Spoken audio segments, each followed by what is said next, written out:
যে মায়ের পেটে 10 মাস 10 দিন কত লাথি মেরেছ, কত ভুকি মেরেছ, কত না কত আঘাত দিয়েছ, ওই মায়ের সঙ্গে তাহলে কেমন আচরণ করতে হবে? বাবা বন্ধুরা, ওই হালিমাতুস সাদিয়া মদিনাতুল মুনাওয়ারায় জান্নাতুল বাকিতে যখন প্রবেশ করবেন, আল্লাহ সবাইকে নসিব করুক বলি আমিন। ফজরের নামাজের পর নবীর রওজায় সালাম পেশ করে জান্নাতুল বাকিতে যখন প্রবেশ করলাম, প্রবেশ করার পর শরীরটার মাধ্যমে, নাকের মাধ্যমে এমন ভাবে একটা সুগন্ধি এসে গেল যে খুশবু, জীবনে এত দামি দামি আতর ব্যবহার করেছি এমন খুশবু জীবনে 32 বছর বয়সে পাই নাই। অল্প দূর যাওয়ার পর ইউপির এক বুজরুগকে লোক পাইলাম, ওনার সঙ্গে মোলাকাত হইয়া গেল। এরকম ভাবে চেয়ারের মাধ্যমে বসে আছে, ওই চেয়ারটা ধরে ধরে ওনাকে ওই জান্নাতুল বাকির ভিতরে আমি রওনা শুরু করলাম। আমাকে বলল, বেটা উধার লেলো। এক জায়গার মাধ্যমে নিয়ে গেল, নিয়ে যাওয়ার পর বলতেছে এইটা হইতেছে ওসমান রাদিয়াল্লাহু তাআলা আনহুর কবর মুবারক।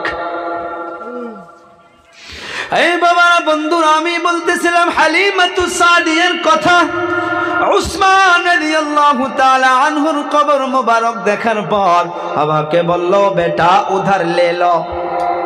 জান্নাতুল বাকির যেটা ওয়াল, যেটা দিওয়ার, এই দিকের নবীর রওজা সেরে গিয়া যেটা প্রথম দিওয়ার, ওই দিওয়ারের লগে লাগানো জান্নাতুল বাকির ভিতরে ওখানে নিয়ে যাওয়ার পর আমাকে বলতেছে, বেটা ইয়ে হে আম্মা জান হালিমাতুস সাদিয়া কে কবর মুবারক।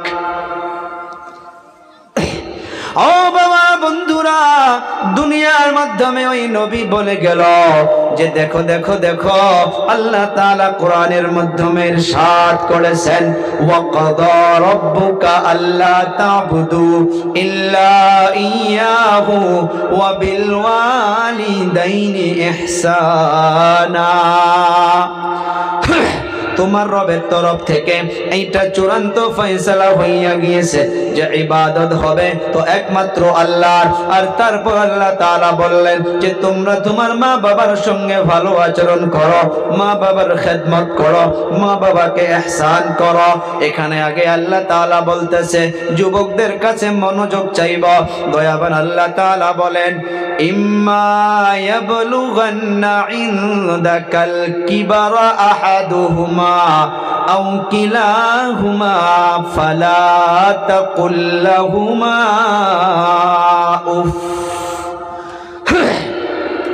কোরআনে কারীমের এই আয়াতের ভিতরে আল্লাহ তাআলা বলতেছে, ইম্মা ইয়াবলুগান্না ইনদাকাল কিবারা আহাদুহুমা আও কিলাহুমা, যে ভালো করে মনোযোগের শোনো, তোমার মা বাবা দুনিয়ার মাধ্যমে যখন বয়সস্থ হইয়া যায়, সন্তান দিগকে বলতেছে তুমি তোমার মাকে বা অথবা বাবাকে যদি পাও, আমি আল্লাহ তাআলা বলে দিলাম যখন বয়সস্থ হইয়া যায় মা বাবা গুলো, সন্তান দিগকে বয়স বেশি হইয়া যাওয়ার জন্য কিছু উল্টা পাল্টা বলতেই পারে।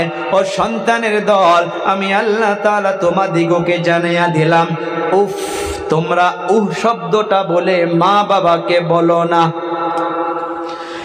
এর ব্যাখ্যা অনেকগুলো লিখেছে, ও শব্দের ব্যাখ্যা লিখেছে তোমরা এমন কাজ করো না যার জন্য তোমার মা বাবা দিলে কষ্ট পাবে।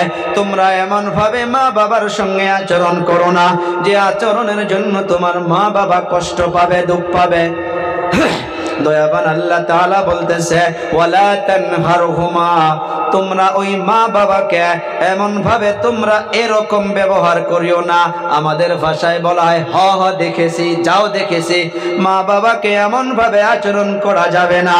আল্লাহ তাআলা বলতেছে, যদি তোমরা মা বাবাকে কোনো কথার জবাব দিতেই হয়, আল্লাহ তাআলা বলল, ওয়া কুল লাহুমা কাওলান কারীমা। মা বাবার সঙ্গে যদি কোনো জবাব দিতেই হয় তাহলে কাওলান কারীমা আই কাওলান লতীফা লাইয়িনান সাহলা। সন্তান হয়েছি আমরা, কোনো সময় যদি কোনো জবাব দিতেই হয় তাহলে আমরা কি করতে হবে? ওই মা বাবাকে নরমভাবে সহজভাবে, যে আব্বুজান আপনি যেটা বললেন এটা এরকম নয়, আসলে অল্প ভেবে দেখেন তো। আল্লাহ শিখিয়ে দিয়েছে ওয়াকফিদ লাহুমা জানাহাদ দুল্লি মিনার রাহমা। সন্তান মা বাবার জন্য সব সময় বিনয়ের ডানাকে বিছায়া দাও। যদি লাগে ওই মা বাবার জন্য নিজের চামড়াকে বিক্রি যদি করতে হয়, ওই মা বাবার জন্য চামড়াও বিক্রি করতে হবে। দয়াবান আল্লাহ তাআলা জানিয়ে দিলেন, আর হামেশা সব সময় ওই মা বাবার জন্য দোয়া করতে থাকো। ওয়া কুর রাব্বিরহামহুমা কামা রাব্বায়ানি সগীরা। ও দয়াবান আল্লাহ, ছোটবেলায় আমার মা বাবা যেমন করে আমাকে কষ্ট করে লালিত পালিত করেছে, ও দয়াবান আল্লাহ, অন্ধকার কবরের মাধ্যমে আমার মা বাবাকে তেমন ভাবে সুন্দর করে আপনার রহমতের ফেরেশতার দ্বারা সুন্দর করে লালিত পালিত করো।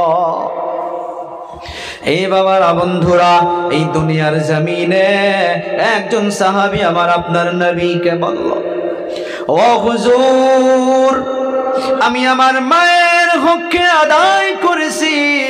নবী আমার বলল, কেমন করে?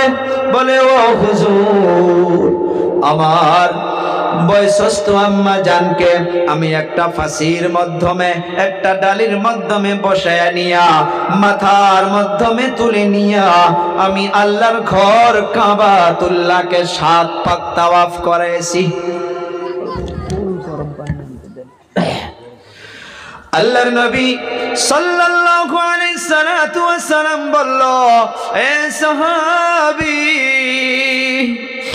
এই দুনিয়ার জমিনে তুমি যদি তোমার মায়ের জন্য তোমার শরীরে যে চামড়াটা আল্লাহ দিয়েছে, এই শরীরের চামড়া যদি কেটে কেটে তোমার মায়ের জন্য জুতা স্যান্ডেল বানাইয়া দাও, আর ওই জুতা স্যান্ডেল পরিধান করিয়া যদি ওই মা বাবা অনেক বছর পর্যন্ত যদি চলাফেরা করে, তথাপি তোমার মায়ের 1 ফোঁটা দুধের ঋণকে শোধ করতে পারবা না। 2 বছর যদি আমি আপনি সুন্দর করে ওই মা বাবার ওই মায়ের যদি দুধ পান করতে পারি, তাফসীর ও সাইন্সদান গুলো আজকের তারিখে বলতেছে, একটা সন্তান 2 বছরে যদি সেরেলিক্স, হরলিক্স, ডানো এগুলো যদি না খায়, একটা করে বাচ্চা 2 বছরের মাধ্যমে কমসে কম 36 মণ দুধ পান করে। কত? 36 মণ। একটা করে মানুষ, আমিও পান করেছি, আপনিও পান করেছেন। নবী আমার বলে গেল, ও সাহাবীরে, 1 ফোঁটা দুধের ঋণ শোধ করতে পারবা না।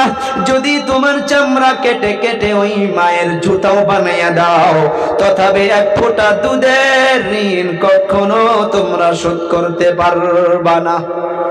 এই বাবারা বন্ধুরা, এই দুনিয়ার মাধ্যমে 2টা মানুষ পাবেন যে স্বার্থ ছাড়া মোহাব্বত করে। একটা হইতেছে মা, আর একটা হইতেছে বাবা।